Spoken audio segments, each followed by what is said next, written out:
20 gramas de carne esmagada. Pega a carne, pimenta do reino e sal. Put your hands e mexe bem. Desse jeito. Pega o bacon, fatia ele. Desse jeito. Fatia o tomate. Desse jeito. Tu esquece a calabresa. Pega o pão de hambúrguer, rasga o bicho no meio. Desse jeito. Chamada. Joga a chapa, azeite cretina, pincela tudo. Tapa quente, põe o hambúrguer e amassa o bicho. E o filé de frango. Joga o bacon, calabresa. Prensa o filé também. Doura o outro lado. Doura o hambúrguer, vira, põe o queijo e dá uma abafada. Ai, meu colesterol. Tira o frango, tira o hambúrguer, deixa o bacon e a linguiça frita mais. Quebra o ovo, salzinho, pimenta do reino, abafa o caso. Já doura o pão. Tira o bacon e a linguiça, põe o presunto. Doura outro pão. Tira o presunto. Eu gosto de gema mole.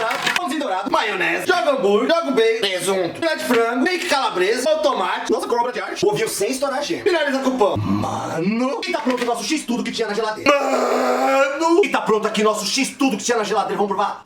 Não. Olha, mano. Coquinha pra acompanhar. Eu sou feliz, eu sou feliz. Vale a pena. Não esquece de lavar a chapa.